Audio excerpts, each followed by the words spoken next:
kita sudah mempelajari dari mana sih asal usulnya Alkitab ya, saya kasih ringkasan sedikit ya, kasih ringkasan sedikit.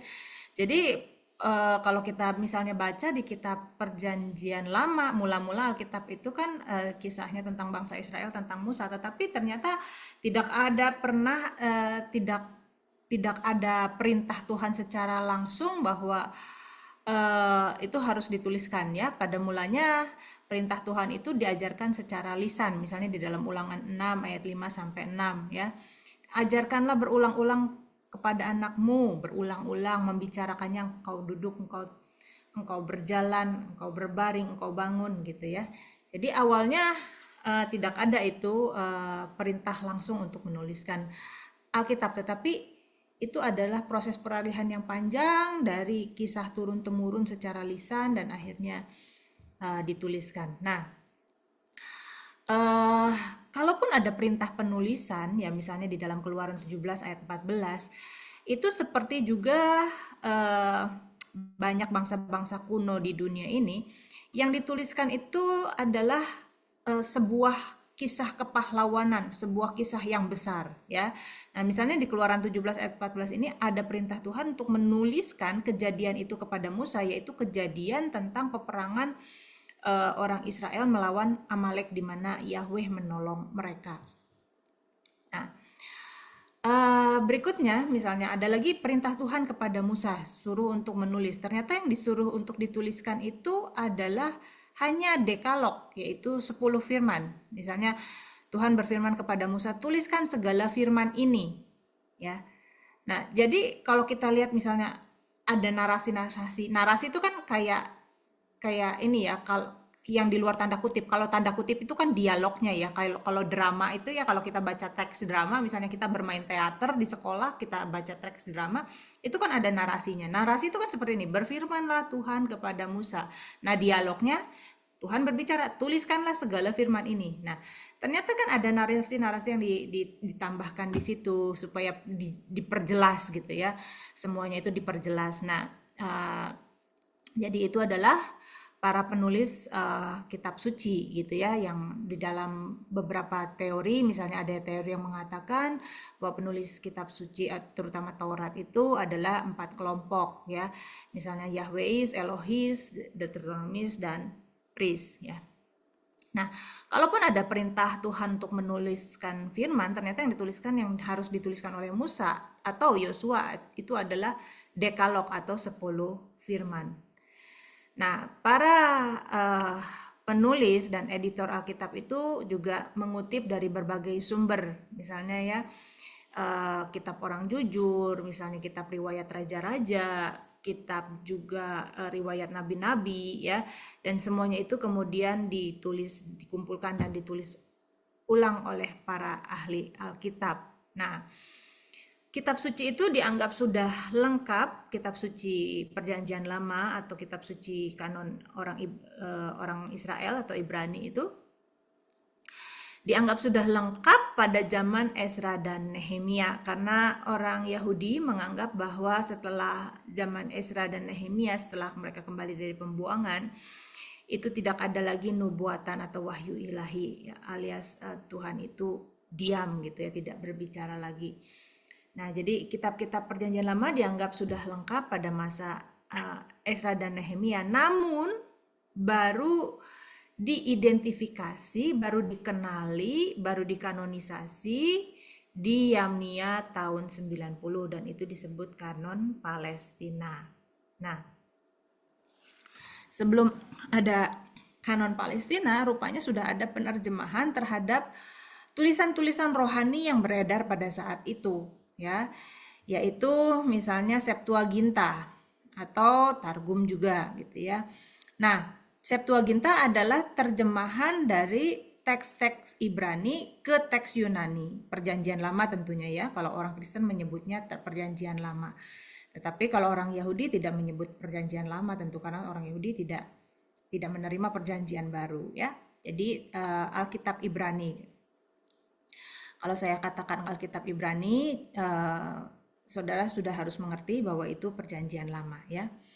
Nah, pada saat pada saat Alexander Agung berkuasa, itu dia me, mewajibkan seluruh daerah kekuasaannya berbahasa Yunani, sehingga banyak orang-orang Yahudi diaspora, orang-orang Yahudi yang tinggal di daerah di luar Yudea Palestina itu tidak lagi berbahasa Ibrani dengan lancar, sehingga memerlukan penerjemahan Alkitab, sehingga buku-buku rohani yang ada, gulungan-gulungan tulisan-tulisan para nabi dan Taurat dan segala macam tulisan rohani yang ada itu diterjemahkan ke dalam bahasa Yunani yang disebut Septuaginta.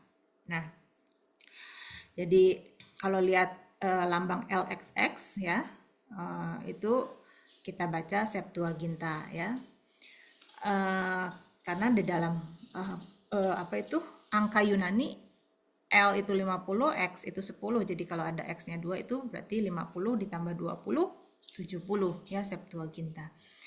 Nah, itu sudah ada penerjemahan di abad ketiga sampai abad kedua sampai abad ketiga sebelum Masehi. Dan teks-teks Septuaginta ya, atau perjanjian lama dalam bahasa Yunani inilah yang kemudian dipakai menjadi perjanjian lama bagi umat Katolik, bagi Kristen Katolik, bagi Kristen Ortodok, tetapi Kristen Protestan mengikuti kanon Palestina. Nah, itu yang perjanjian lama ya, itu singkatnya. Jadi saya cepat saja karena ini mengulang ya, merefresh ingatan kita. Nah, kemudian untuk perjanjian baru bagaimana? Jadi umat Kristen mula-mula atau bahkan Yesus Kristus sendiri menggunakan kitab sucinya apa? Ya, Septuaginta ya, dan juga menggunakan kitab suci perjanjian lama ya dalam bahasa Ibrani. Nah, para rasul lebih suka mengutip Septuaginta karena lebih dimengerti oleh orang-orang untuk konteks penginjilan, untuk konteks khotbah pada saat itu lebih mudah dimengerti karena orang-orang berbahasa Yunani, apalagi bangsa-bangsa lain kan tidak berbahasa Yahudi, tidak berbahasa Ibrani. Nah, jadi kitab suci umat Kristen mula-mula itu PL, belum ada PB ya. Zamannya Tuhan Yesus belum ada perjanjian baru ya. Kemudian para rasul dan rekan-rekannya ini, rekan-rekan sejawat mereka yang hidup sejaman dengan mereka menuliskan apa? Menuliskan biografinya Tuhan Yesus. Itu misalnya Matius, Markus, Lukas. Menuliskan ajarannya Tuhan Yesus, misalnya Yohanes ya. Dan Injil ini kemudian diteruskan secara lisan oleh para rasul. Dan para rasul dan rekan-rekan sejawat yang hidup sejaman dengan mereka sangat dihormati karena dianggap meneruskan secara langsung ajaran Yesus Kristus ya.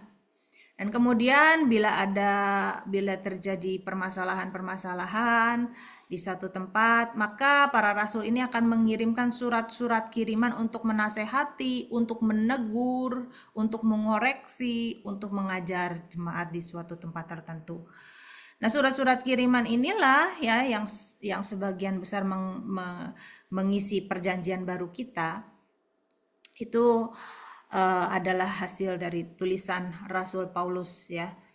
Misalnya Rasul Paulus melihat ada masalah di kota Korintus.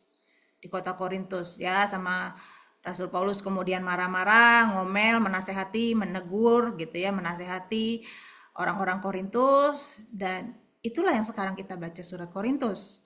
Rasul Paulus melihat ada masalah di kota Efesus ya, dimarahin, ditegur gitu ya, dinasehatin ya.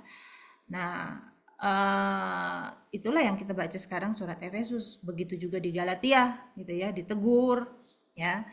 Misalnya di Korintus, kamu ini kok tidak bermoral sih gitu ya. Kok kamu ini masih hidup seperti orang kafir sih? Ada orang yang hidup dengan istri ayahnya misalnya seperti itu ya.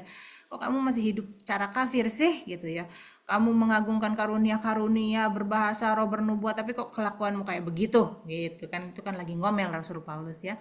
Nah, itu jadi kalau ada masalah gitu ya di satu tempat, dikirimlah surat-surat. Dan mungkin Rasul Paulus tidak pernah berpikir bahwa surat nasihatnya atau tegurannya, omelannya itu kelak akan menjadi kitab suci yang kita pegang sampai 2000 tahun kemudian gitu ya. Nah, jadi seperti juga di perjanjian lama, nabi-nabi ketika menegur orang Israel, apakah nabi-nabi itu ketika menegur orang Israel mereka berpikir bahwa ini akan menjadi kitab suci? Ya nggak berpikir seperti itu ya. Tetapi bagaimana kemudian dalam kanonisasi ya orang-orang Kristen kemudian melihat bahwa oh inilah tulisan-tulisan yang diilhamkan oleh Roh Kudus dan bisa bermanfaat untuk mengajar kita, menegur kita, ya sama seperti pada waktu itu nabi-nabi atau rasul-rasul menegur umat yang ada pada saat itu juga bisa menegur kita, mengajar kita, dan memperbaiki kita dalam kelakuan. Nah, kemudian surat-surat ini, surat-surat para rasul ini, tulisan-tulisan para rasul dan rekan sejawatnya, rekan sejamannya, itu disebarluaskan melalui penyalinan manual.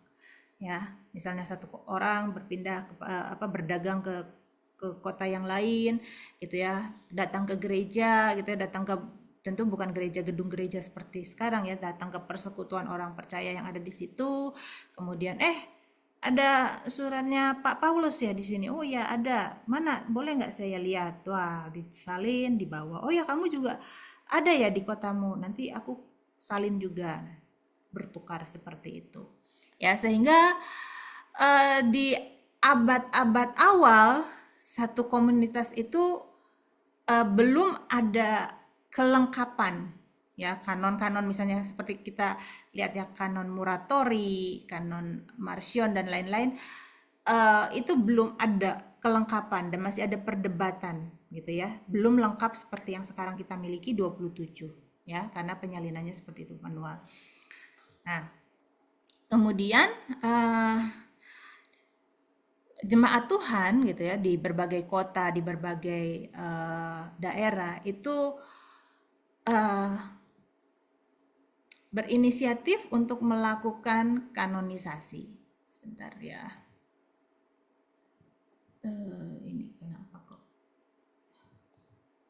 ada titik-titik? Oke. Nah, berinisiatif untuk melakukan kanonisasi. Kenapa? Karena adanya faktor aniaya ya dari orang baik dari orang Yahudi maupun terutama dari pemerintahan Roma.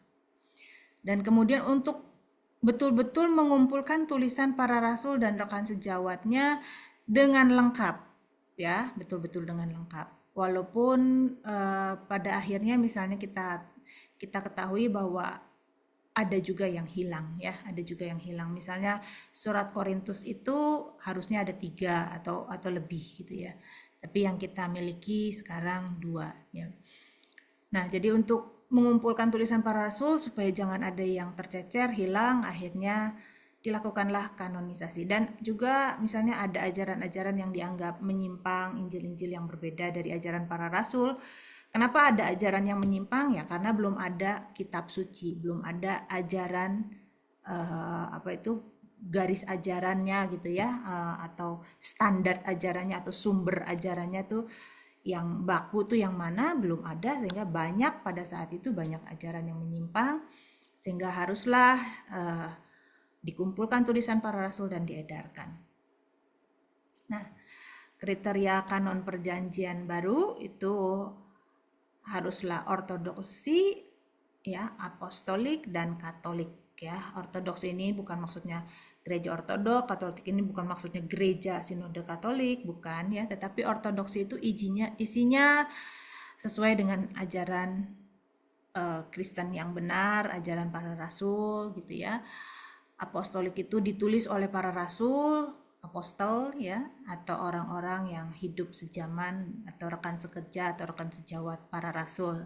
Seperti Lukas misalnya, itu kan adalah rekan sejawat dari Rasul Paulus. Nah, kemudian juga Katolik ya. Kitab-kitab tersebut, Katolik itu kan universal. Kitab-kitab tersebut digunakan secara terus-menerus oleh seluruh gereja di dunia, universal. Nah, sekarang kita sudah mengerti bagaimana sih dari awal gitu ya, dari zamannya Musa sampai zamannya para rasul, bagaimana kitab suci itu terbentuk. Tapi bagaimana sekarang kita memiliki Alkitab yang kita pegang sekarang ya? How we got the Bible ya. Nah, pada mulanya alat tulis, media tulis, baik itu untuk perjanjian lama atau perjanjian baru yang masih bisa ditemukan gitu ya, itu adalah lembaran papirus.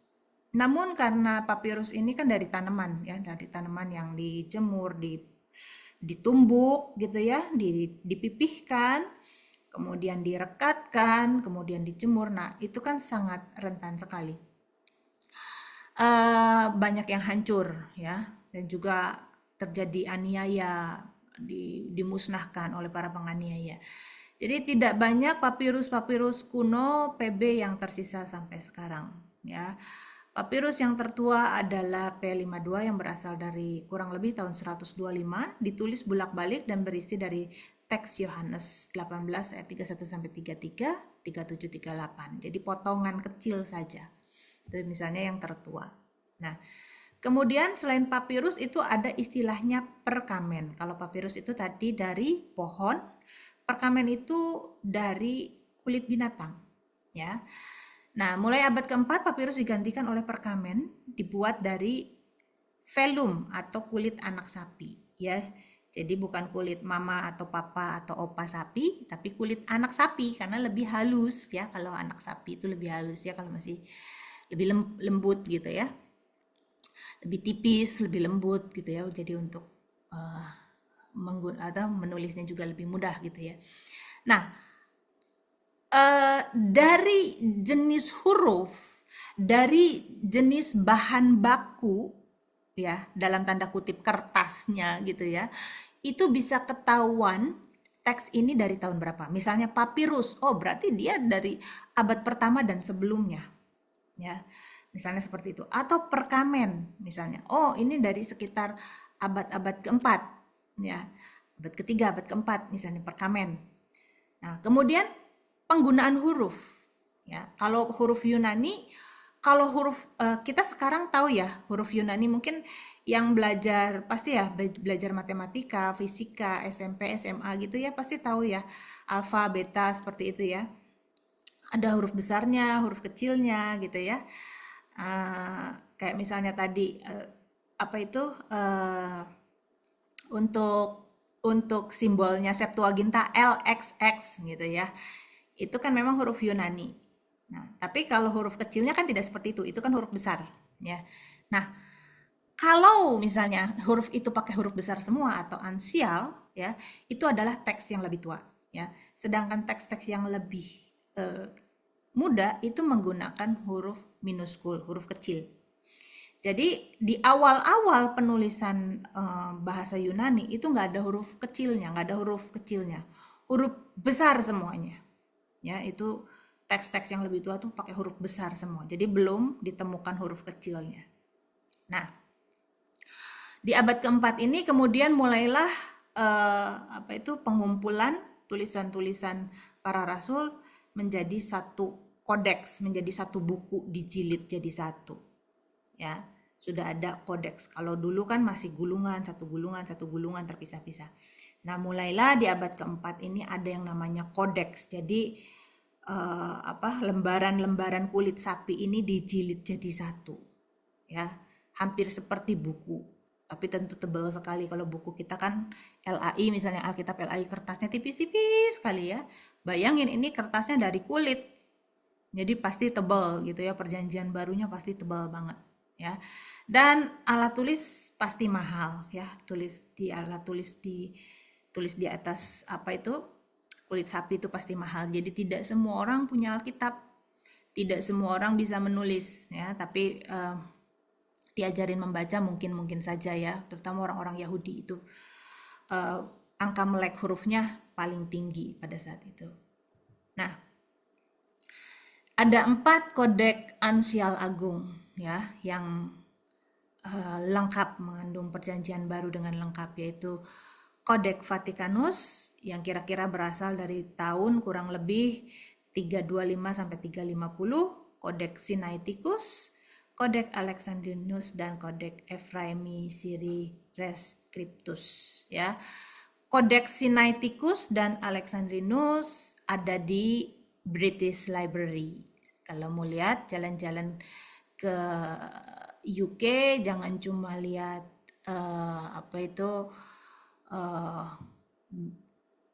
istananya gitu ya, uh, jembatan jamnya ya, tapi juga coba ke museum misalnya ya, ke Paris jangan cuma lihat menaranya gitu ya, menara Eiffelnya, tapi coba ke museum karena Codex Ephraimi ini ada di museum di Paris ya. Nah, jadi kita punya perjanjian baru yang lengkap ya, yang ditulis dalam huruf-huruf besar, itu Codex Vaticanus dari 325 dan seterusnya. Nah, selanjutnya kita masuk ke dalam terjemahan Alkitab. Nah, terjemahan kuno Alkitab ya.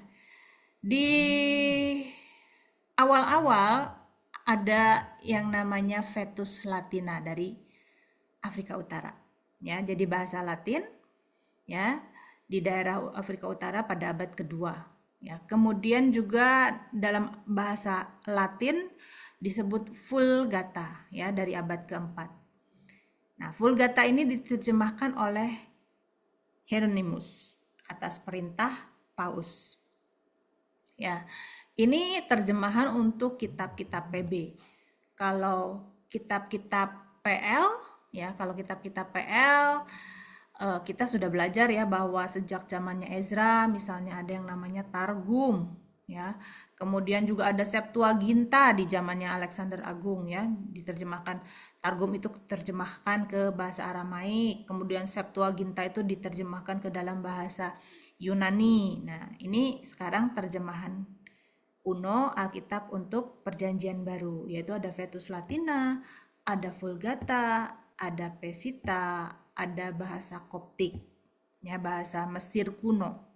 Kalau bahasa Mesir zaman sekarang kepakai bahasa Arab ya, tapi bahasa Mesir kuno itu tulisannya mirip tulisan Yunani, gitu ya, bahasa Koptik.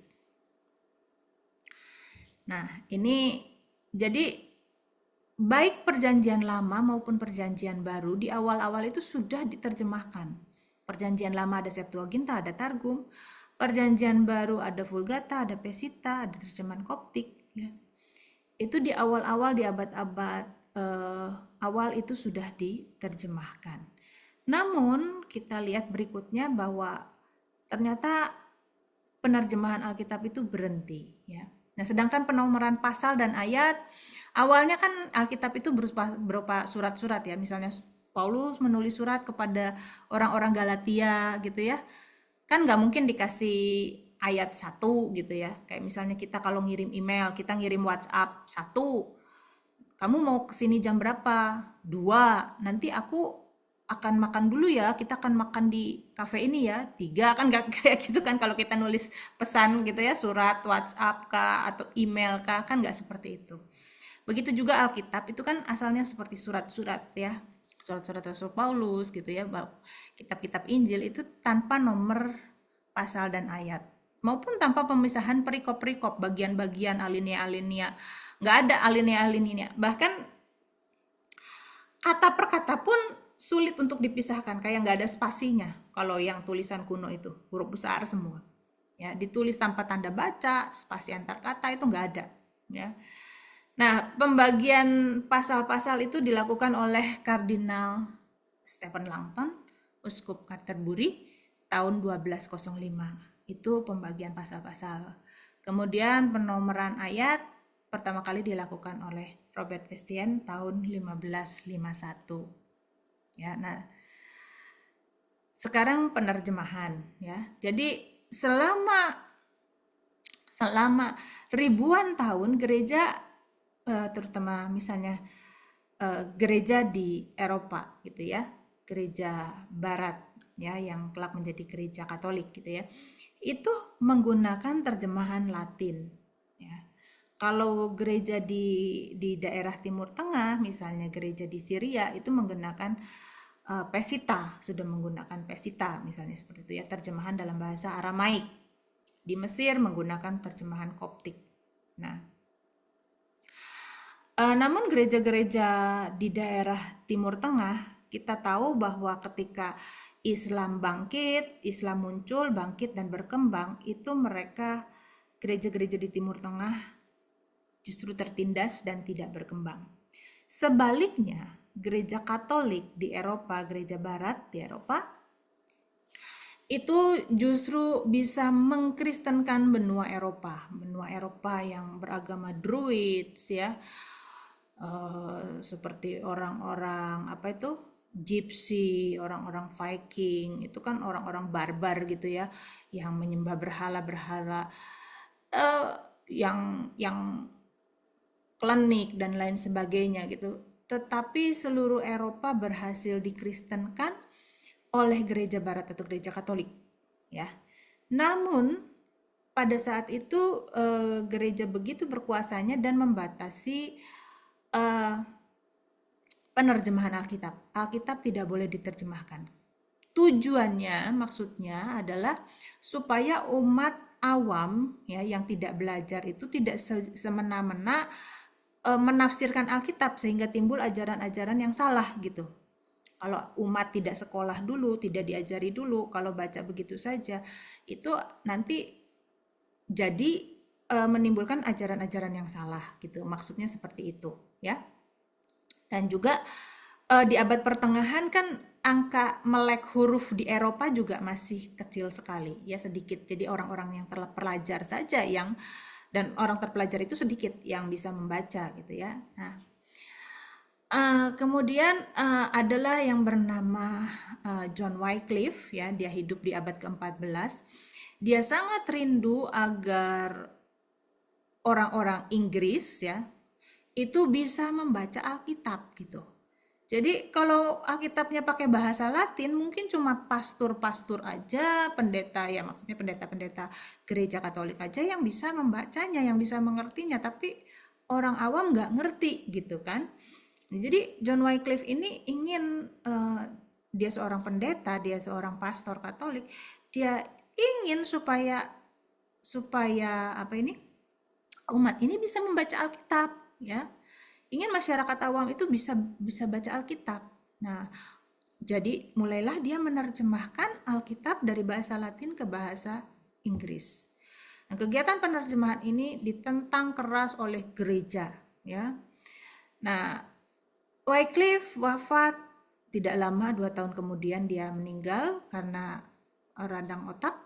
Nah, 40 tahun setelah kematiannya, ya, Paus itu memerintahkan kuburannya dibongkar dan tulang-tulangnya dibakar, lalu abunya dilemparkan ke sungai karena dianggap bidah. Ya, jadi pada saat itu, kalau orang dianggap menentang eh, puncak pemimpin tertinggi gereja atau ketetapan-ketetapan gereja, mereka dianggap bidah dan harus dibunuh, dibakar hidup-hidup, dipancung dan lain sebagainya, dibunuh ya. Eh, dan apa dibakar seperti itu ya supaya ya mungkin supaya tidak mengotori tanah gitu ya. Nah, eh, masalahnya Wycliffe ini sebelum ketangkep, sebelum dibunuh dia udah mati duluan karena radang otak gitu ya. Jadi karena itulah kemudian setelah dia mati kuburannya dibongkar, tulang-tulangnya dibakar. Nah, tahun 1408 pemerintahan Inggris melarang penerjemahan Alkitab ke dalam bahasa Inggris tanpa izin dari pihak yang berwenang. Jadi walaupun Eropa itu dari berbagai negara ada rajanya masing-masing, tetapi raja itu tunduk kepada paus ya. Walaupun paus itu kan di negara lain gitu ya, tapi tunduk kepada otoritas agama tertinggi gitu ya karena dianggap paus adalah suara Tuhan. Nah,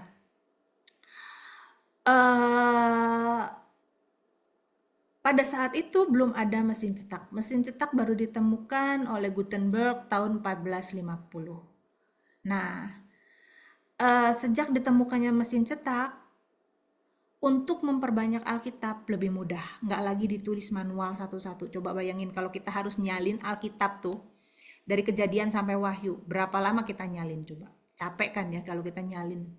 Kita pegang coba Alkitab kita dari LAI, terus kita bayangkan kalau kita mau nyalin ini, kita cuma punya ini, terus tetangga kita nggak punya, terus kita pengen kasih buat tetangga kita. Caranya harus disalin satu-satu. Bayangin berapa lama kita nyalin itu, ya kan? Susah kan sebelum ada mesin cetak. Nah, bersyukur tahun 1450 ditemukan mesin cetak. Jadi memperbanyak Alkitab itu lebih mudah. Tetapi pada waktu itu masih digunakan untuk mencetak Alkitab Vulgata atau bahasa Latin saja, karena otoritas gereja pada saat itu masih melarang penerjemahan Alkitab. Tidak boleh diterjemahkan ke dalam bahasa lain kecuali bahasa Latin, ya. Nah, kemudian tahun 1516 ya, ada seorang pastor yang bernama Erasmus. Erasmus ini menerjemahkan edisi Yunani dan Latin yang lebih lengkap, dalam tanda kutip lengkap, ya. Jadi selama ini gereja memegang versi Latin. Nah, Erasmus ini pengen ada versi Yunaninya, karena kan memang bahasa asli awalnya kan versi Yunani. Nah, versi Yunani. Jadi dia membalikan beberapa teks ya, misalnya beberapa teks yang nggak ada di edisi Yunani, dia balikan dari versi Latin.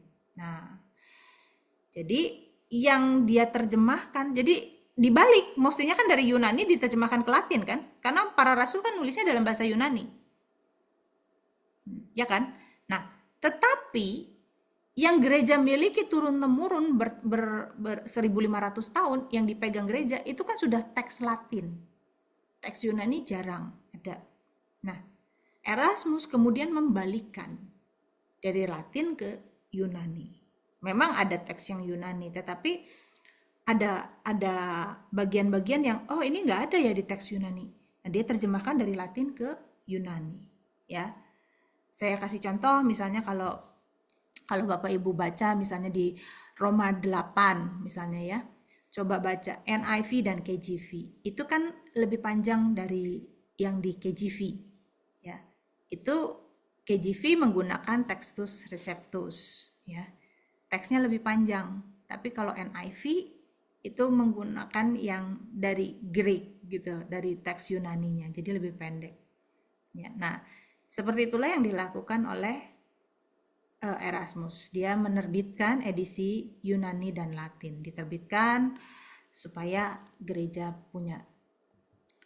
Nah, Erasmus menggunakan sebagian besar teks Bizantin abad ke-12 untuk mencetak PB Yunani, ya. Nah, kemudian ayat-ayat yang hilang di dalam PB Yunani, yang di PB Yunani itu nggak ada, tapi di Latin itu ada, bukan hilang ya, tapi nggak ada gitu ya. Itu diterjemahkan balik. Ya. Dan teks Yunaninya Erasmus ini, karya Erasmus ini menjadi dasar Textus Receptus, atau istilah Textus Receptus itu teks yang diterima. Nah, TR ini kemudian digunakan oleh misalnya Martin Luther, William Tyndale, ya, dan juga King James Version. Nah, sekarang ada yang namanya kemudian William Tyndale. Dia adalah seorang pastor dan teolog dari Oxford. Pada tahun 1512 ya, dia menerjemahkan Perjanjian Baru dari bahasa Yunani ke bahasa Inggris. Ingat pada saat itu gereja sangat melarang, dan kalau menentang itu bisa dihukum mati gitu ya. Nah, dia menerjemahkan Alkitab Yunani ke dalam bahasa Inggris. Tetapi tidak memperoleh persetujuan untuk diterbitkan. Raja Inggris tidak memberi izin penerjemahan ini. Karena Raja Inggris tidak memberi izin, maka pindahlah dia ke Jerman, yang pada saat itu Martin Luther sudah mulai memisahkan diri ya, mulai melakukan protes gitu ya kepada gereja Roma di Roma ya, Paus di Roma. Nah, jadi Jerman ini Protestan mulai berkembang. Nah, sehingga dia merasa lebih aman gitu ya, lebih moderat, lebih lebih diterima gitu ya, penerjemahan seperti itu. Dia pergi ke Jerman, dia mencetak Alkitab di Jerman dan dia menyeludupkannya ke Inggris. Ya, hasil-hasil pertanian gitu ya. Wah, ini ada gerobak-gerobak isinya jagung, isinya sayur-sayuran, ditaruh di bawahnya Alkitab, dia menyeludupkan gitu caranya. Ya. Nah, kemudian tahun 1535 dia menerbitkan Perjanjian Lama ke dalam bahasa Inggris. Jadi tahun 1525 dia menerjemahkan Perjanjian Baru dulu, kemudian 10 tahun kemudian dia menerjemahkan Perjanjian Lama dari Ibrani ke bahasa Inggris, ya. Tapi kemudian tahun 1536 dia ditangkap, dihukum mati dengan dicekik dan dibakar, ya. Dan ketika dia dihukum mati, kata-kata terakhirnya adalah, Tuhan, bukalah mata Raja Inggris. Itu doanya terakhir. Ya, seperti kita ingat seperti Stefanus ya, ketika dia mati, dia berseru jangan tanggungkan dosa ini ya. Jadi dia berseru bukan membalas dendam tetapi memohon belas kasihan Tuhan. Ini juga misinya dia untuk supaya umat itu bisa mengerti Alkitab.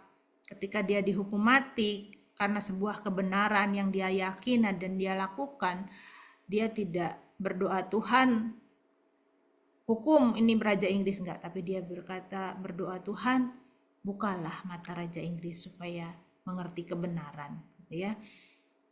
Dan William Tyndale disebut Bapak Alkitab bahasa Inggris karena terjemahannya yang menjadi dasar versi King James Version. Ya.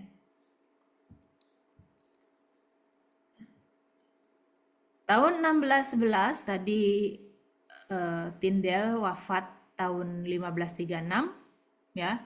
Tidak sampai 100 tahun, tahun 1611 Raja Inggris, Raja James I menugaskan 54 sarjana melakukan penerjemahan Alkitab baru. Wah, luar biasa ya. Doanya Tyndale ini dijawab Tuhan. Tuhan membukakan hati Raja Inggris menugaskan untuk melakukan penerjemahan Alkitab.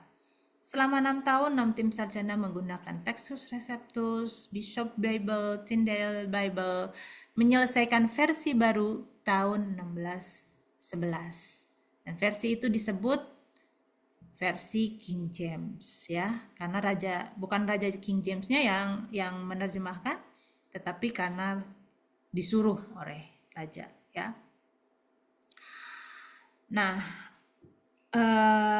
walaupun King James Version ini ya tentu mengalami beberapa kali pembaruan sampai saat ini ya. Kita punya misalnya New King James Version ada juga ya.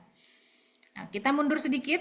Tahun 1522 Martin Luther menerjemahkan Alkitab ke dalam bahasa Jerman ya. Jadi ketika dia protes kepada pemimpin gereja pada saat itu, dia juga menerjemahkan Alkitab ke dalam bahasa Jerman ya. Itu sebabnya Tyndale itu berani pergi ke Jerman dan menerjemahkan Alkitab di Jerman ke dalam bahasa Inggris ya.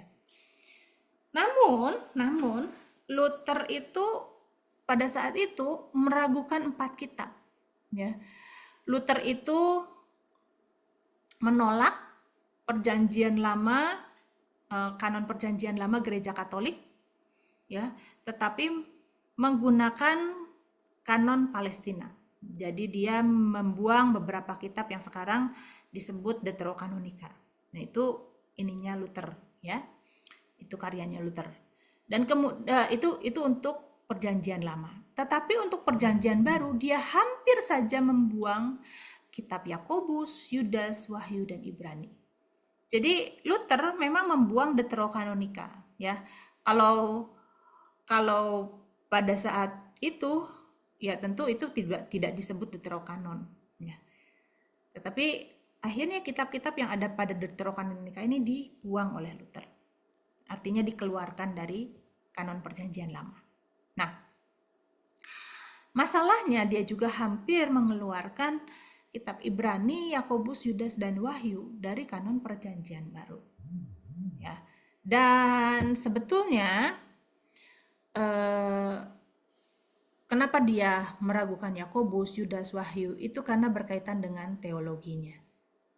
Ya, jadi kita melihat bahwa dalam perkembangan sejarah gereja, kita berterima kasih kepada bapak-bapak reformasi kita. Misalnya Martin Luther, ya. Dia pada zaman gereja dalam kegelapan, dia melakukan reformasi. Namun jangan berhenti sampai di situ, karena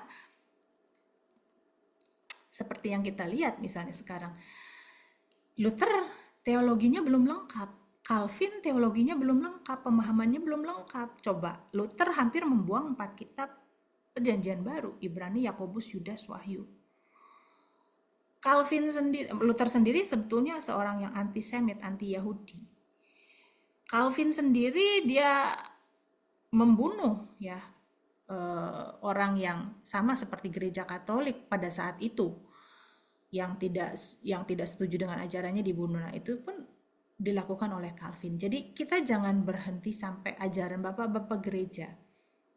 Mereka berjasa di zamannya, mereka melakukan terobosan besar di zamannya, tetapi ternyata pemahaman mereka pun, teologi mereka pun belum lengkap, belum sempurna. Tuhan terus memperbaharui gerejanya. Ya. Nah, bukan berarti mereka tidak berjasa, mereka sangat-sangat berjasa ya, tetapi jangan berhenti sampai di situ. Ya. Kalau ilmu pengetahuan yang lain, kita misalnya ilmu pengetahuan kedokteran, kita mau nggak sih diobatin dengan kedokteran abad ke-15? Sementara sekarang sudah abad ke-20, abad ke-21 gitu ya. Kita mau nggak sih diobatin ilmu kedokteran abad ke-15? Nah, kalau ilmu kedokteran berkembang, ilmu kimia, fisika berkembang, kenapa ilmu teologi nggak boleh berkembang tapi stuck di abad ke-15 gitu. Ya. Nah, kemudian ada lagi penemuan manuskrip yang lebih tua. Ya. Antara tahun 1629 sampai 1947, banyak salinan-salinan Alkitab yang awal yang kemudian ditemukan. Kodeks-kodeks ini baru ditemukan. Ya, kodeks-kodeks ini barulah ditemukan. Ya. Ditemukan Kodeks Alexandrinus, Sinaiticus, Vaticanus, ya. Ini kodeks-kodeks perjanjian baru. Nah, kalau kodeks PL yang tertua itu kodeks Aleppo, ya. Nah, kemudian juga kodeks Leningrad, itu kodeks yang tertua untuk PL. Ya. Jadi barulah di abad ke-17 salinan-salinan Alkitab yang lengkap yang paling awal ditemukan. Dan ini kita bersyukur akhirnya bisa untuk kita mengetahui teks yang lebih tua itu yang mana. Ya. Jadi untuk mengetahui keaslian teks, ya, karena kita sudah kehilangan kan tulisan Paulus yang asli mana, udah nggak ada, yang ada salinan-salinan. Nah, mana sih kira-kira salinan yang paling akurat? Salinan yang paling akurat pasti yang paling tua, gitu, ya. Salinan yang kalau kita menemukan teks-teks yang awal, itu kita justru bersyukur. Kenapa kita bisa mendekati yang aslinya, ya. Nah, jadi antara abad ke-17 sampai abad ke-20, salinan-salinan Alkitab yang paling awal ditemukan. Nah, ketika ditemukan ini, akhirnya Bible Society di dunia ini ya, para ahli-ahli biblika ya, itu mengumpulkan teks-teks ini ya, kemudian mempelajarinya, dan teks-teks tertua ini kemudian menjadi dasar penerjemahan Alkitab ke berbagai bahasa. Ya. Jadi United Bible Society ya, tahun 1898 ada Eberhard Nestle, dia menerbitkan PB ya, Novum Testamentum, yang bersumber pada teks-teks yang tertua ya, salinan dari kodeks-kodeks tertua ya. Dan kemudian dia meneliti terus menggali mana ini yang tertua ya. Dan kemudian teks-teks ini kemudian diterbitkan ya, dijadikan suatu teks resmi yang menjadi dasar penerjemahan Alkitab di seluruh dunia. Itu dari United Bible Society. Ya. Nah, jadi misalnya terjemahan hasil terjemahan United Bible Society itu misalnya ada, kalau bahasa Inggris ya, ada NIV ya, ESV kayak gitu. Nah, coba dibandingkan dengan KJV ya. Pasti berbeda teksnya. KJV lebih panjang ya. Jadi kalau teks tertua yang lebih tua itu biasanya lebih pendek ya. Karena untuk yang berikutnya pasti akan lebih panjang. Kalau penyalinan berikutnya pasti akan lebih panjang. Kenapa? Wah kalau ini sulit dipahami, dia akan nambah-nambahin supaya mudah dipahami, itu maksudnya. Kalau kalimat ini sulit dipahami, ini maksudnya apa ya? Maka dia akan tambah-tambahin supaya mudah dipahami. Jadi teks yang lebih panjang pastilah umurnya lebih muda gitu. Nah, mana yang lebih mendekati yang asli? Pasti yang lebih tua. Yang lebih tua biasanya lebih pendek. Lebih rumit dipahami. Gitu. Ya. Ini. Nah, kesimpulan ya. Sebelum mesin cetak ditemukan Alkitab disalin dengan tangan, ya. Salin dengan tangan ya, dan itu pasti menyulitkan. Alat tulis masih mahal dan tidak semua orang punya Alkitab, ya. Nah, dan pada saat itu penerjemahan ribuan tahun gereja masuk ke dalam kegelapan, penerjemahan Alkitab dilarang, ya.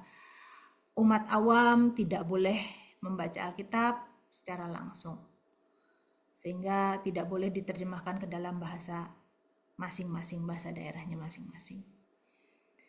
Nah, ada banyak bukti bahwa Alkitab yang kita miliki sekarang sesuai dengan benar-benar salinan aslinya.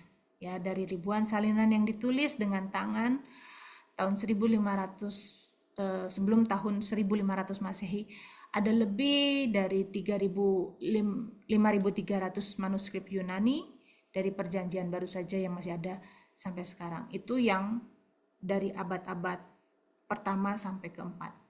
Ya, kalau yang abad berikutnya itu sangat banyak sekali. Tapi yang huruf ansial itu ada 5.300. Ya. Nah, teks Alkitab terpelihara. Apalagi gulungan laut mati menegaskan bahwa keandalan dan keaslian Alkitab itu betul-betul akurat. Ya.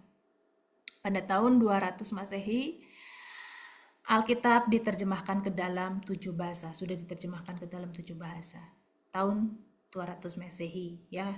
Bahasa Yunani, diantaranya ya, bahasa Koptik, bahasa Aramaik, bahasa Latin, ya. Beberapa bahasa lainnya juga.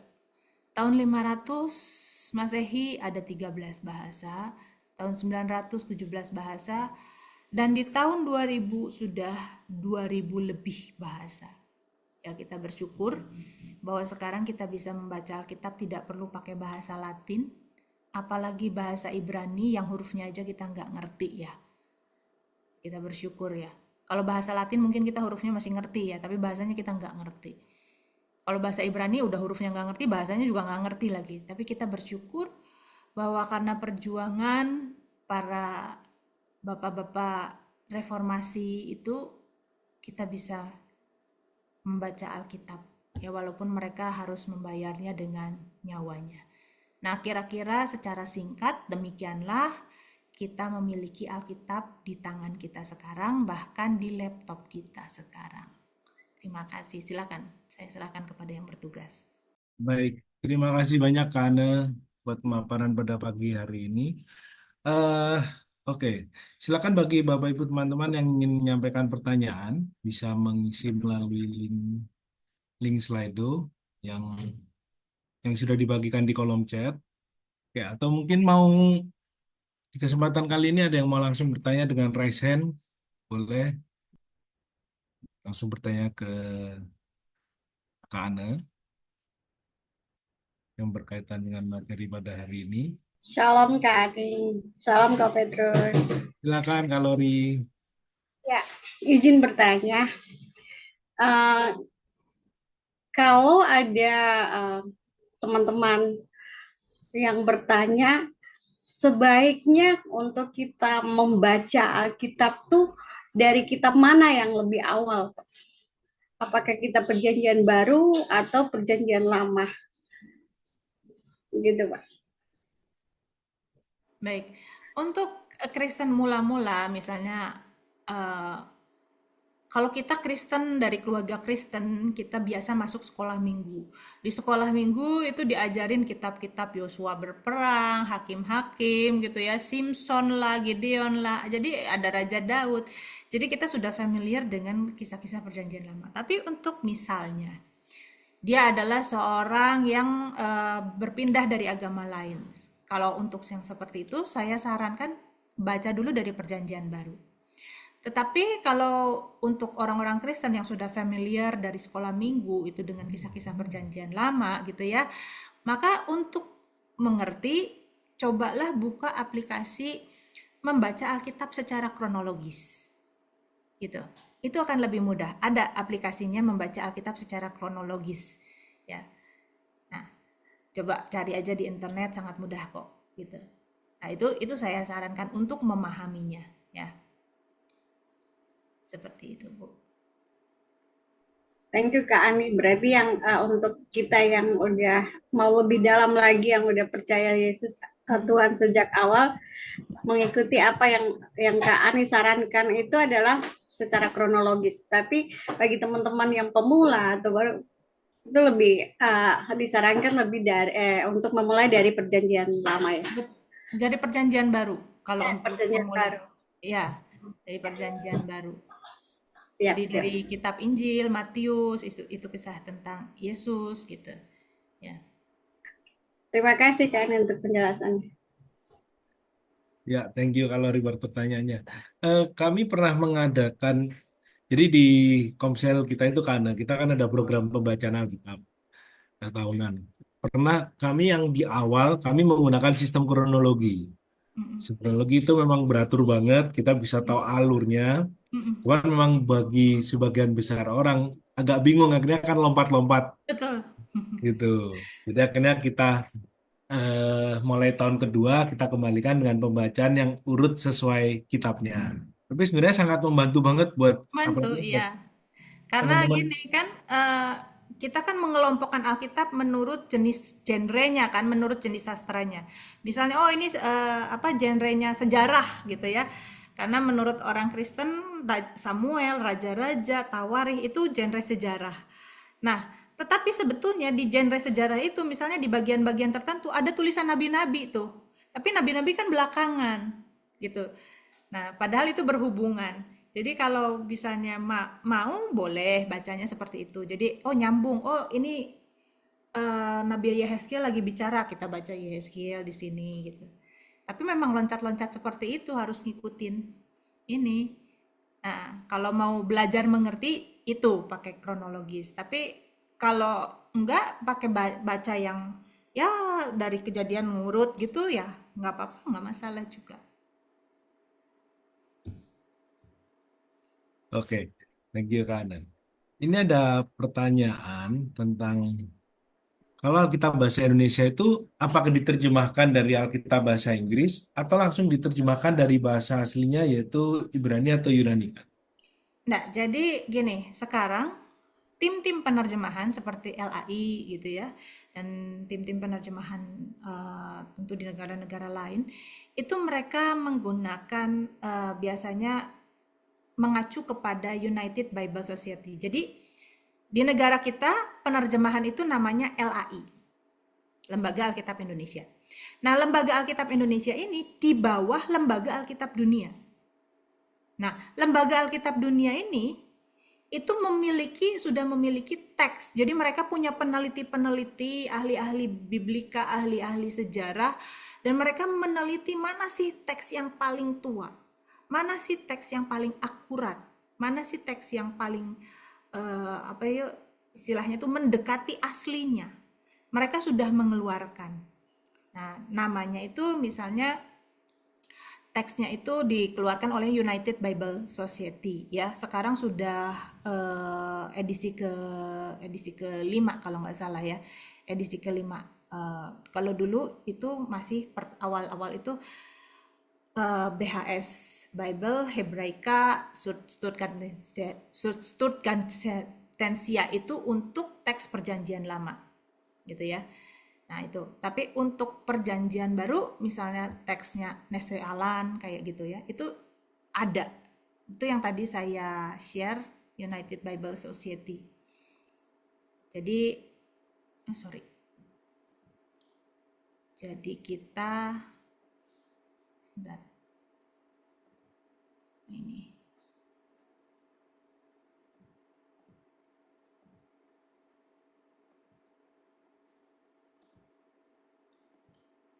Nah ini ya. Jadi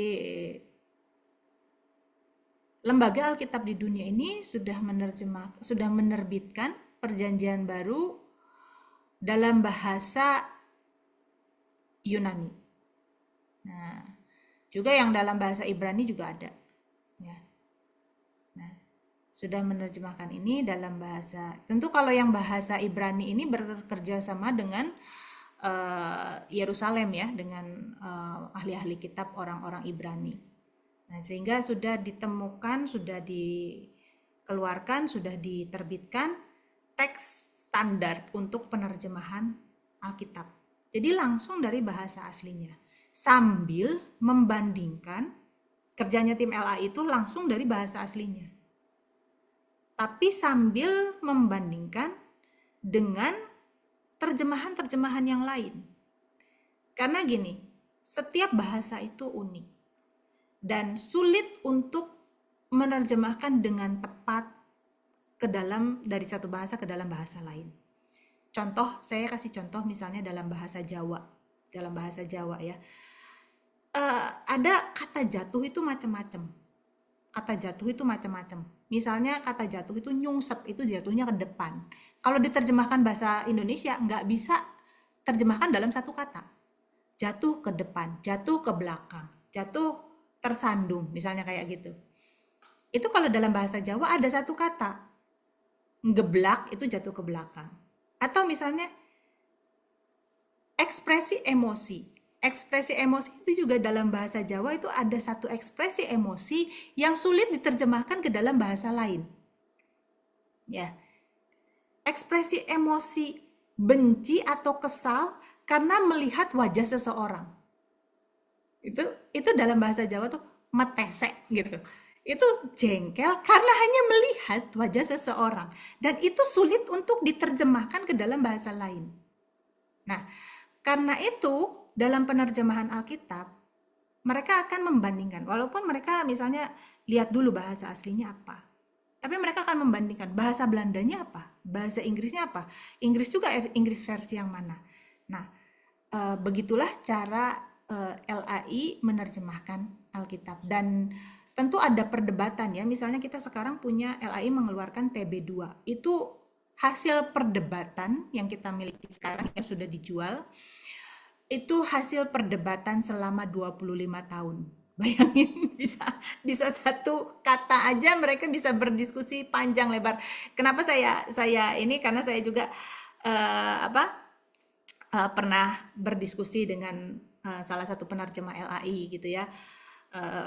Saya juga pernah mengundang misalnya Pak Anwar Chen untuk bicara gitu ya, atau Pak Paskalis Edwin, itu adalah tim LAI. Jadi mereka beliau-beliau ini bercerita bahwa kadangkala satu kata, kadangkala itu berdebatnya itu nggak selesai-selesai gitu. Nggak mestinya begini, nggak mestinya begitu gitu. Untuk mencari kata yang paling tepat dimasukkan ke dalam bahasa Indonesia. Nah, ya, tapi kalau dari mana? Ini dari sini ya. Jadi di dunia ini sudah ada lembaga Alkitab dunia yang kemudian di tiap negara ada, di Indonesia misalnya LAI, yang LAI ini sebetulnya dari Katolik dan Protestan ya, bukan cuma orang Protestan saja, bukan cuma orang Katolik saja, tapi dari ekumene, dari semua denominasi ada di situ ya.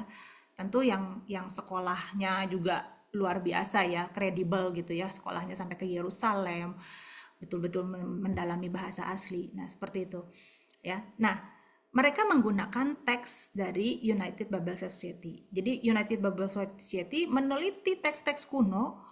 Nah, teks-teks kuno yang dari salinan dari papirus, salinan dari kulit-kulit, itu kemudian mereka cetak.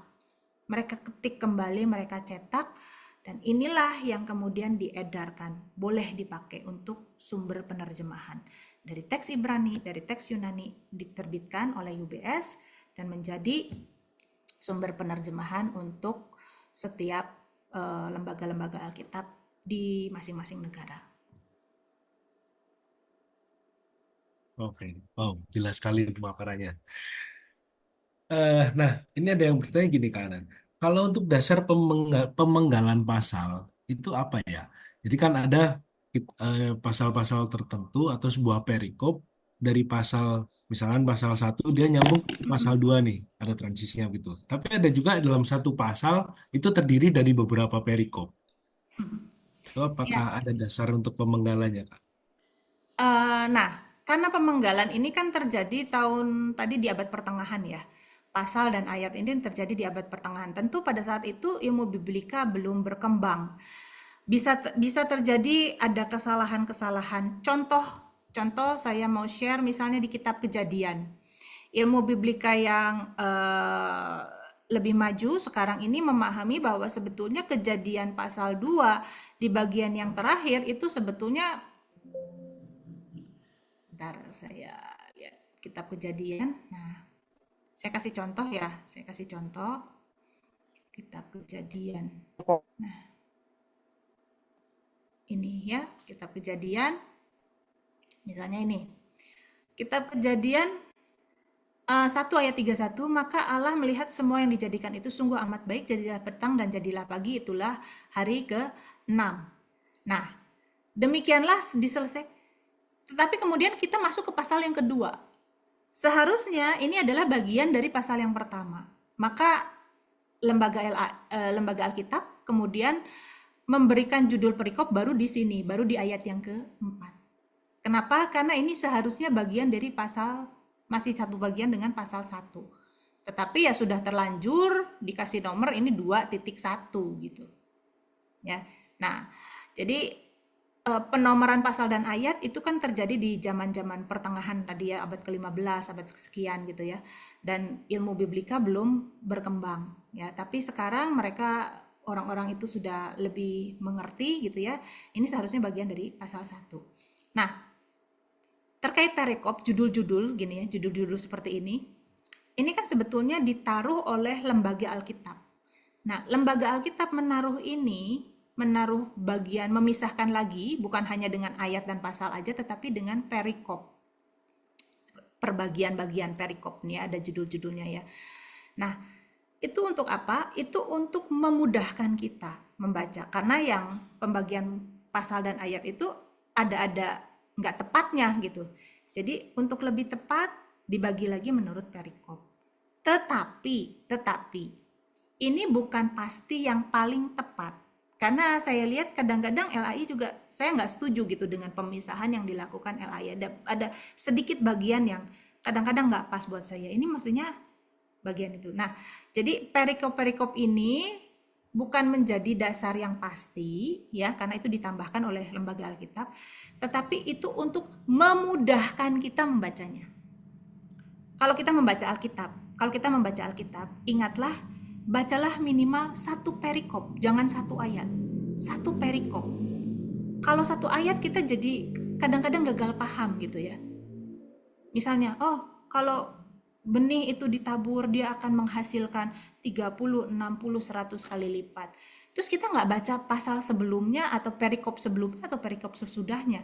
Bahkan ayat sebelumnya dan sesudahnya kita nggak baca, kita baca ayat itu aja. Terus kita ngomong, ya kalau kita memberi, kita menabur benih dalam arti uang, dalam arti persembahan, kita akan mendapatkan 30, 60, 100 kali lipat. Itu yang paling sering disalahpahami.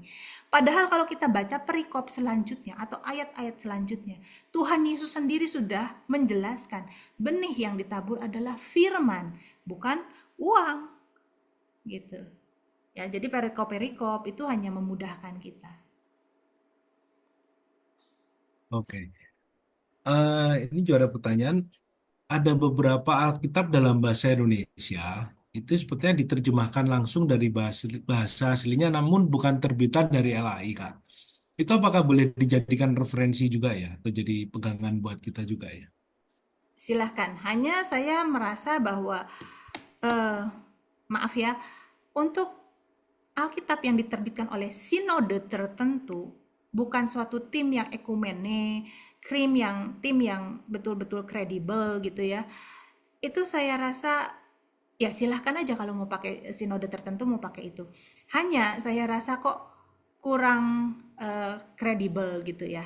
Karena yang menerjemahkan juga satu sinode tertentu diterjemahkan dengan kepentingan dari doktrin sinode itu gitu. Kan harusnya menerjemahkan itu kan netral ya. Mm-mm. Netral, tidak menganut sinode ini, sinode itu, walaupun pasti tidak akan netral. Makanya tadi saya bilang, saya pernah mendapatkan cerita bahwa satu kata aja bisa berdebatnya berhari-hari, berbulan-bulan. Kenapa bisa begitu ya? Ya karena mungkin yang satu memandangnya doktrinnya dari sini, yang satu memandang dari doktrin sini gitu kan.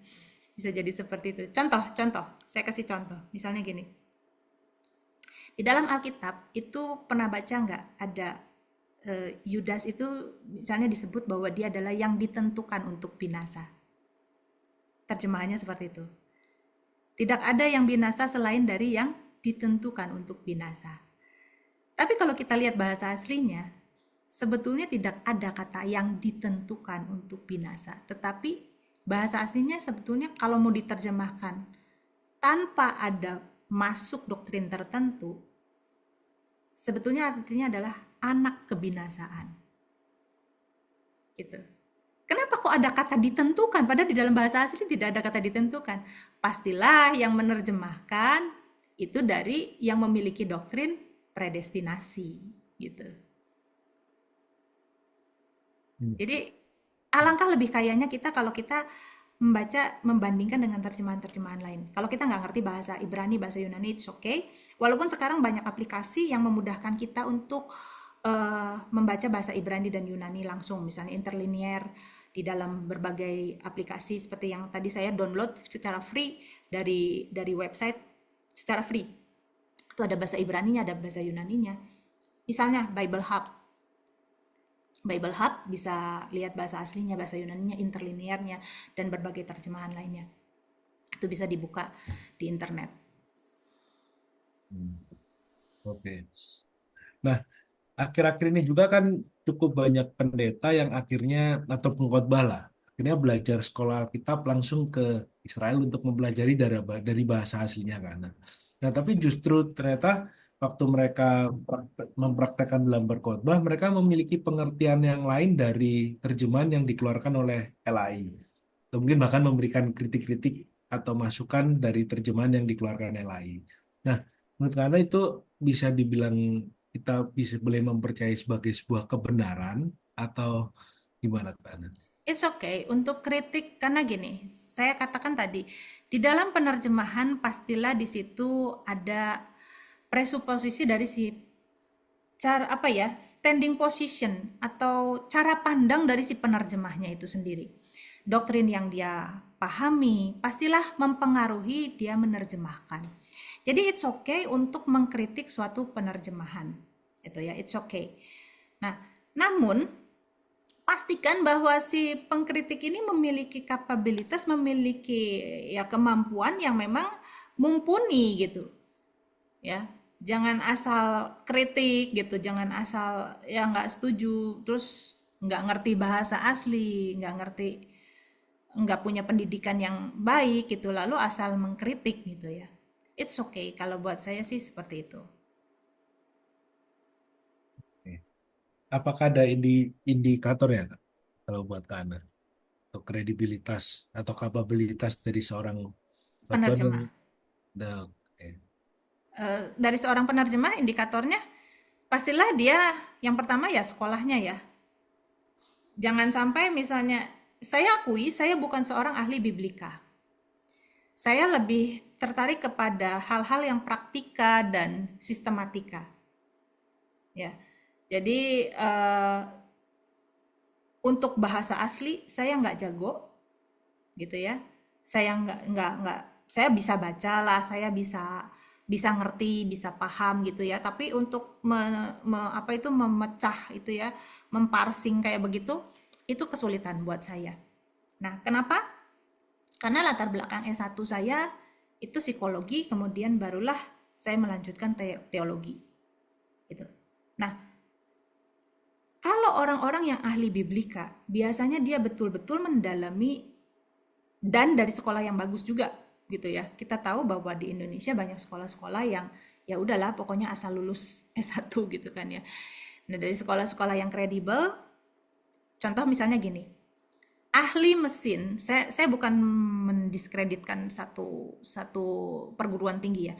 Misalnya lulusan dari universitas terbuka katakanlah gitu ya, sama-sama negeri, universitas terbuka.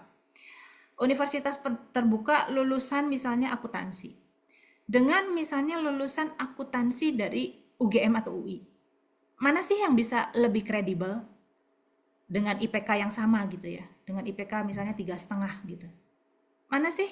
Kita pasti akan milih ya sama-sama punyanya pemerintah loh ini, universitas terbuka juga punyanya pemerintah gitu kan. Pastilah orang akan memilih lulusan UGM, akuntansinya top nih, atau lulusan UI, akuntansinya top nih. Nah, demikian juga dalam mempelajari teologi. Kan ada ininya kan, grade-nya, tiap sekolah Alkitab itu kan ada grade-nya. Nah, kalau dia misalnya S1, S2, S3 teologi, apalagi sampai kuliah di luar, karena di kuliah di luar itu lebih spesifik, misalnya ke arah bahasa asli kah, kemana kah, kayak gitu. Nah, itu kalau memang dia pendalaman ke dalam bahasa asli, tentu akan lebih kredibel gitu ya. Misalnya Pak Paskalis Edwin, Pak Anwar Chen, itu tim-tim LAI gitu ya. Pak Anwar Chen kan ketuanya tim LAI yang untuk penerjemahan TB2 ini ya. Itu kan sampai sekian puluh tahun dia sekolah mendalami, untuk disertasinya itu Septuaginta kalau tidak salah, mendalami bahasa Yunani. Nah, kalau Pak Paskalis Edwin dia mendalami Perjanjian Lama seperti itu. Itu dia sekolah di luar negeri itu sampai 9 tahun. Saya bukan bilang bahwa sekolah di Indonesia nggak berkualitas, nggak maksud saya seperti itu. Ya, di Indonesia ada sekolah-sekolah Alkitab yang berkualitas, misalnya STFT Jakarta, di Semarang, Baptis, UKDW di Jogja gitu ya. Ada beberapa sekolah yang kredibel misalnya ya, yang top gitu. Ya. Nah, kalau yang saat ini kan terjemahan dari LAI baru mengeluarkan yang TB2 nih Kak, terjemahan baru juga. Itu tetap tidak menutup kemungkinan bahwa akan ada update-update di berikutnya Kak ya. Dengan mungkin Pasti ada update ya. Tapi begini, TB2 aja itu hasil dari pergumulan 25 tahun revisi penerjemahan. Ya, mungkin kita tunggu entah 50 tahun lagi perlu diperbarui karena bahasa itu kan berkembang. Bahasa kan berkembang kan? Apalagi anak-anak muda sekarang ada bahasa-bahasa baru. Ya kan? Bahasa anaknya Pak Petrus deh. Misalnya, itu kerasnya aku loh, itu kerasnya aku, tahu nggak Pak Petrus kerasnya? Yang kadang mak-mak bingung aja Kak. tahu. Itu ada banyak sekali bahasa-bahasa baru. Jadi ya, karena bahasa itu berkembang, harus ada. Kenapa sih harus ada TB2? Karena bahasa TB1 udah nggak relevan. Contohnya misalnya gini, pernah baca di Alkitab misalnya gini, ada kelek-kelek, ada ganja-ganja, kok di Alkitab ada ganja gitu. Padahal ganja itu maksudnya tiang penyangga, tapi itu udah nggak dipakai, bahasa zaman sekarang udah nggak dipakai. Bisa salah paham, di Alkitab kok ada ganja, legal ya ganja ya, boleh ya gitu kan. Ganja sekarang kan narkoba gitu pikirannya. Tapi ada loh di Alkitab zaman dulu kan seperti itu. Apalagi di Alkitab ini ada pertanyaan juga ya di chat ya, gitu ya. Kapan Alkitab masuk ke Indonesia itu kapan? Nah, kebetulan kekristenan itu masuk ke Indonesia berbarengan dengan penjajahan. Ya. Nah, jadi pada zaman Belanda mulailah ada penerjemahan ke dalam bahasa-bahasa daerah masing-masing, dan pertama-tama bahasa Melayu gitu ya. Dan ada banyak misalnya penerjemahan yang aneh, misalnya seperti terjemahan awal-awal itu kan mereka kan pasti konsultasi kan, orang Belanda pasti konsultasi sama orang Melayu. Tempat ibadah itu apa ya namanya ya dalam bahasa Melayu ya?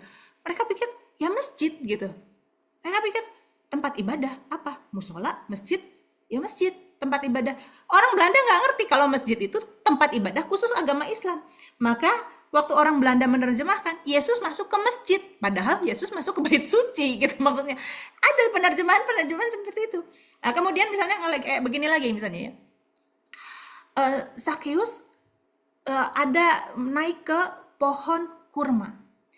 Orang Belanda bingung mau kasih tahu sama orang Melayu gitu ya. Ya Sakeus tuh naik ke pohon, tapi pohonnya tuh banyak di Israel. Pohon kurma tuh banyak di Israel. Nah sekarang di Indonesia apa ya pohon yang banyak ya? Yang banyak di Indonesia tuh pohon apa? Maka Sakeus naik ke pohon pisang. Itu penerimaan tahun 1800 tuh kacaunya seperti itu. Sehingga harus diperbarui lagi. Itu tahun 1800, masih pakai bahasa Melayu bukan bahasa Indonesia itu ya, sebelum masih Indonesia masih dijajah. Nah, itu kan terjadi seperti itu, harus disempurnakan, diperbaiki kayak gitu. Untuk supaya kita tujuannya kita baca Alkitab itu kan supaya kita ngerti kan. Supaya kita ngerti. Nah, jadi kalau penerjemahan itu ya itu supaya kita ngerti gitu.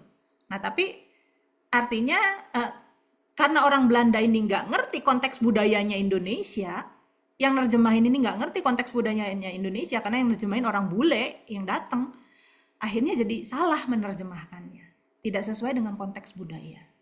Contohnya seperti itu. Ya.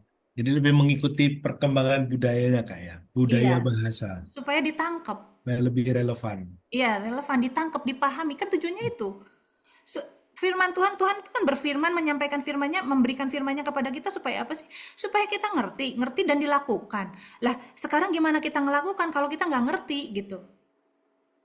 Dan itu sempat terjadi di dunia ini bahwa gereja itu melarang penerjemahan yang dibayar oleh nyawa-nyawa para ya eh, ini ya pionir-pionir penerjemah gitu. Kita bersyukur sekarang karena mereka membayarkan dengan nyawanya gitu ya. Sekarang kita wah udah diterjemahkan ke berbagai 2000 lebih bahasa di dunia ini. Oke. Kalau untuk keakuratan dari keaslian Alkitab di zaman sekarang nih Kak, itu menurut Anda gimana? Karena kan sebagian tulisan itu waktu awal-awal mereka menemukan kitab, tapi kan ada sebagian tulisan yang sebenarnya juga hilang. Mm, mm. Dari perkamen yang hanya sudah sobek atau gimana. Justru semakin ke sini, semakin banyak yang ditemukan, ya kan? Makin banyak penggalian. Orang kan semakin aware dengan hal-hal yang seperti itu, semakin banyak penggalian, semakin banyak penemuan. Justru semakin ke sini semakin akurat. Jadi lembaga Alkitab Dunia juga kalau ada sesuatu penemuan yang baru, mereka akan terus memperbaharui. Sekarang Bible Hebraica Quinta kalau nggak salah ya sudah edisi kelima kalau nggak salah eh, diedarkan teks untuk ke seluruh lembaga-lembaga Alkitab. Ya sejak edisi pertama sekarang sudah sampai edisi kelima kalau nggak salah. Jadi diperbarui terus, ada penemuan baru, selalu mereka akan update gitu ya. Tentu itu bukan baru langsung edar, ada pergumulan ya yang lama. Jadi nggak langsung puluhan tahun kemudian baru edisi yang baru, puluhan tahun kemudian baru edisi yang baru, seperti itu. Ya, jadi semakin ke sini gimana? Semakin akurat justru, karena semakin banyak ditemukan. Contoh misalnya gini, sebelum zaman Perang Dunia Kedua belum ditemukan itu Dead Sea Scroll. Tapi di zaman Perang Dunia Kedua ditemukan Dead Sea Scroll dan itu akhirnya kita bisa membandingkan antara teks Masoret yang dari abad ke-9 yang selama ini gereja miliki atau orang Yahudi miliki dari abad ke-9 dengan Dead Sea Scroll, teks Ibrani kuno dari abad kedua sebelum Masehi. Nah itu kan bisa membandingkan mana sih yang sesuai nggak nih, yang nggak sesuai yang mana. Terus kita bisa milih gitu kan.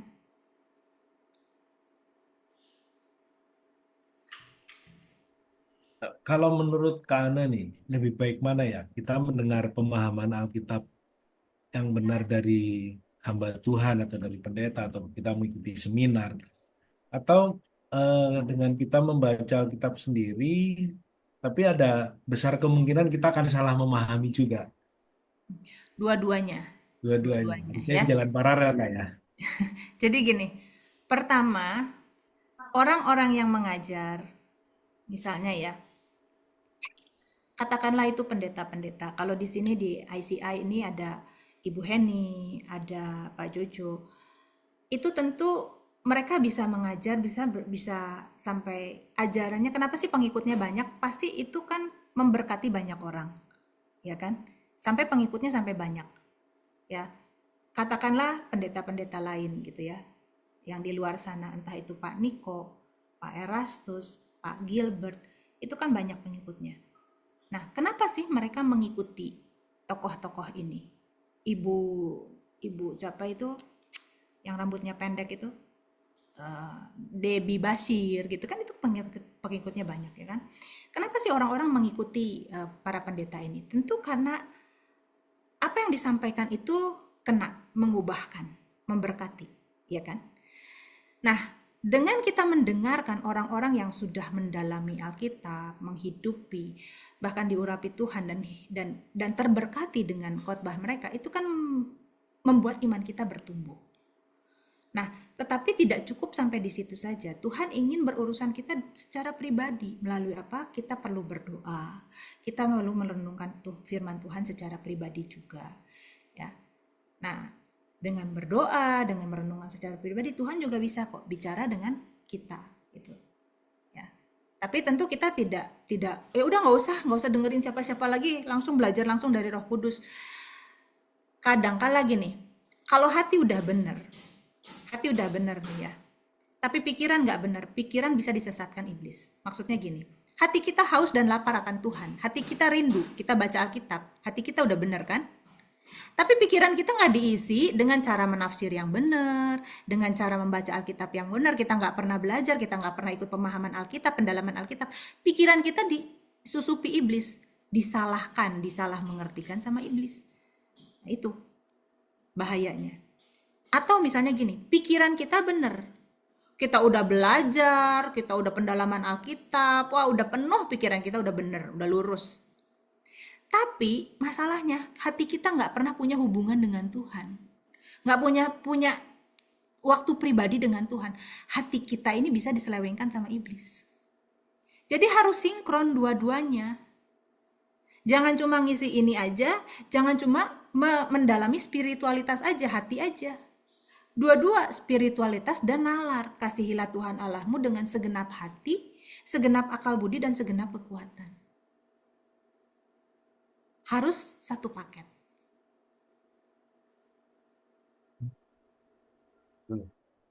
Setuju banget dengan Kak Ana tadi. Harus jalan paralel juga. Karena dalam penerjemahan LAI ini kan anggota yang menerjemahkan dari latar belakang denominasi gereja yang berbeda-beda.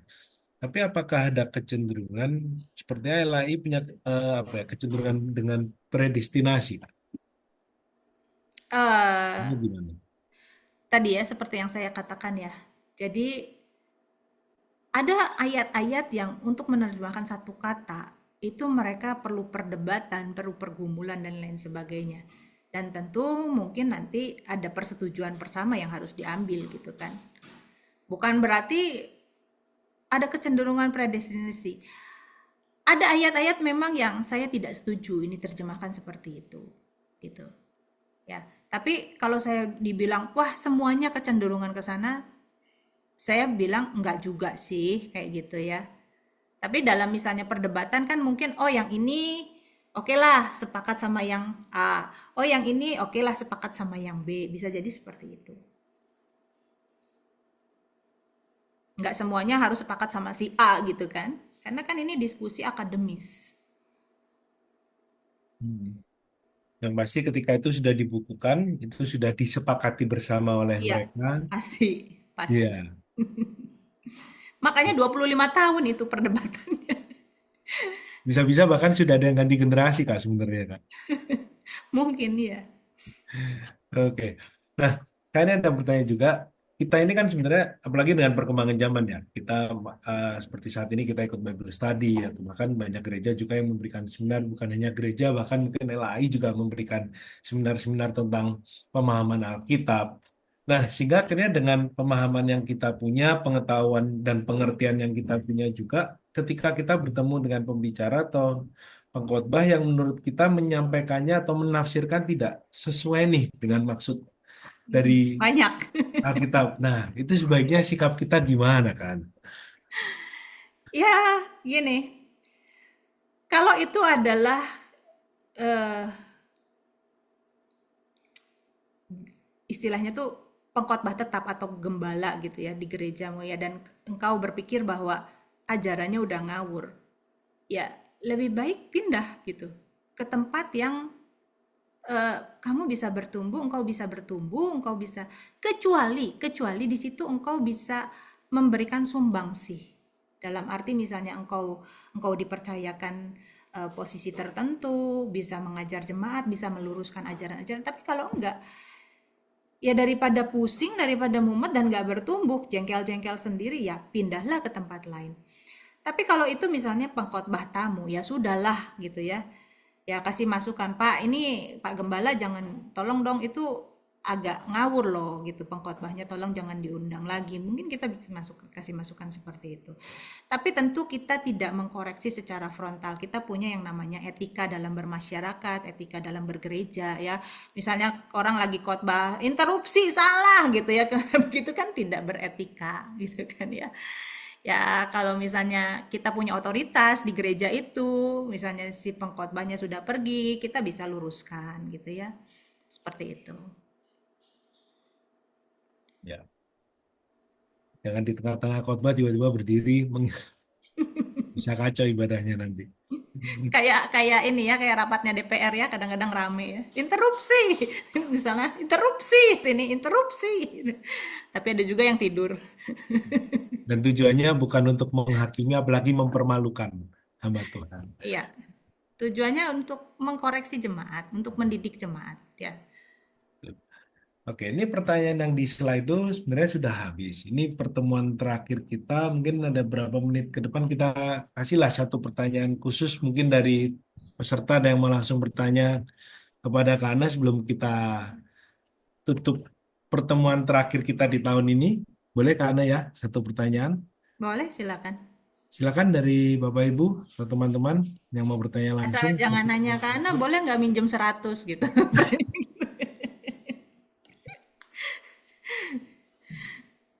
Bercanda ya. Oke, silakan.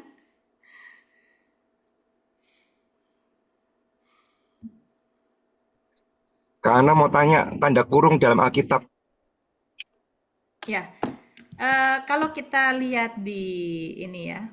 Kita lihat di kalau beli Alkitab yang NIV itu, biasanya tanda-tanda kurung ini mereka jelaskan gitu. Atau tanda kurung ini di dalam Alkitab yang terjemahan NIV itu betul-betul nggak ada, loncat ayatnya.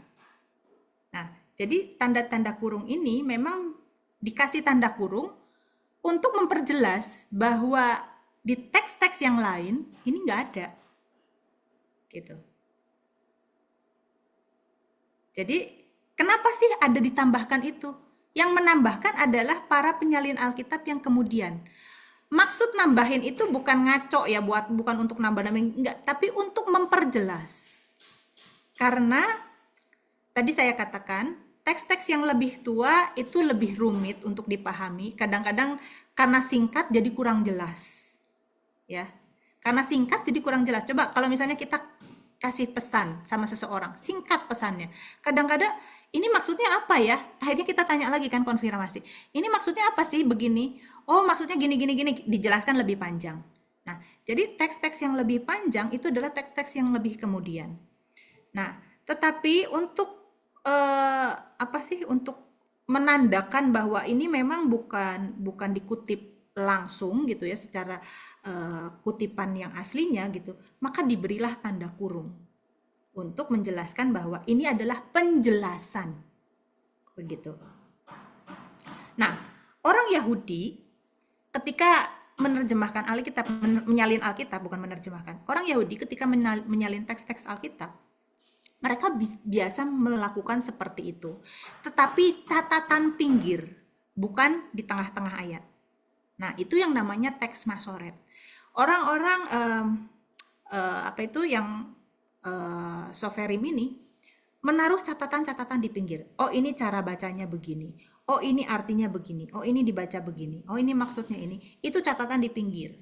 Nah, kalau orang Kristen langsung di tengah-tengah, dimasukin catatan-catatannya di tengah-tengah seperti itu. Tapi dikasih tanda kurung akhirnya oleh lembaga Alkitab. Oke, lagi Kak Ana. Ini ada satu pertanyaan untuk tanda sela. Itu kan ada beberapa arti sebenarnya. Ya, Sebenarnya yang lebih tepat untuk mengartikan tanda sela di Mazmur ya. kitab itu, ya, terutama di kitab Mazmur Kak Ana. Ya, itu sebetulnya diam. Diam. Diam. Oke. Hmm. Itu Jadi, sudah arti mendasar dari sela ya. ya Diam. mendasar. Di Jadi, kitab Mazmur. eh biasanya mereka itu kan itu ya, apa? Membaca Alkitab itu sambil bermeditasi, sambil betul-betul merenungkan, menghayati gitu. Terus kadang diem dulu, terus baru nyanyi lagi gitu. Untuk apa? Diam itu untuk apa? Untuk merefleksikan. Kayak misalnya kalau Bapak Ibu dengar orang nyerocos, mungkin tadi gitu ya. Kayak saya tadi nyerocos, kadang-kadang pusing nih ngomong apa sih nyerocos terus gitu kan. Kadang-kadang gitu ya.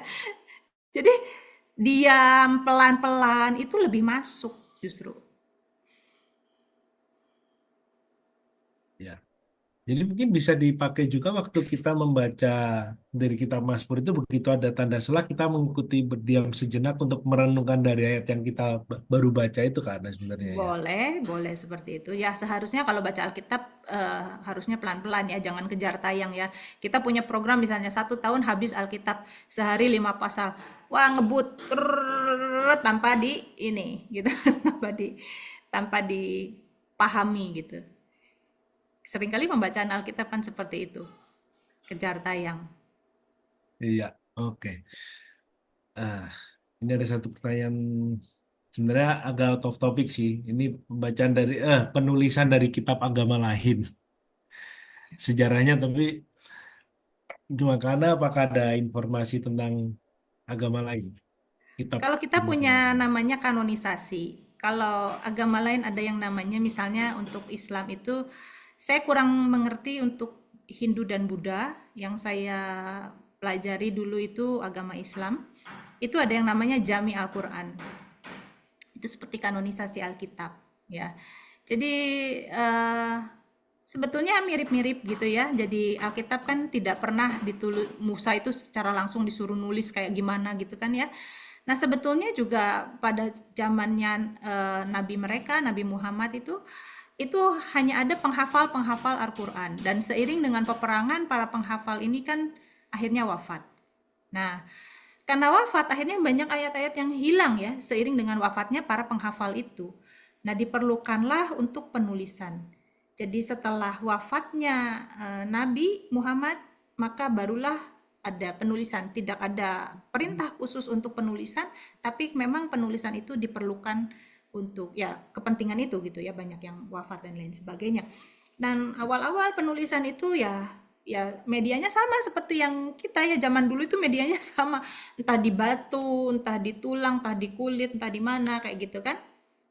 Nah, dengan dialek yang berbeda-beda, ada kalau tidak salah ada 9 dialek yang berbeda-beda.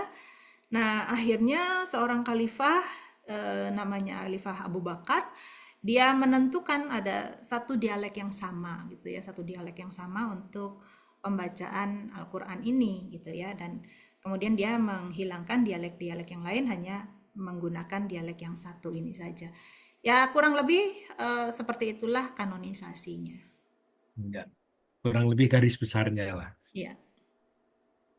Baik, Ana, terima kasih banyak buat pemaparan materi hari ini maupun sesi tanya jawabnya. Sangat memberkati sekali buat kita semua dan memberikan insight-insight yang baru.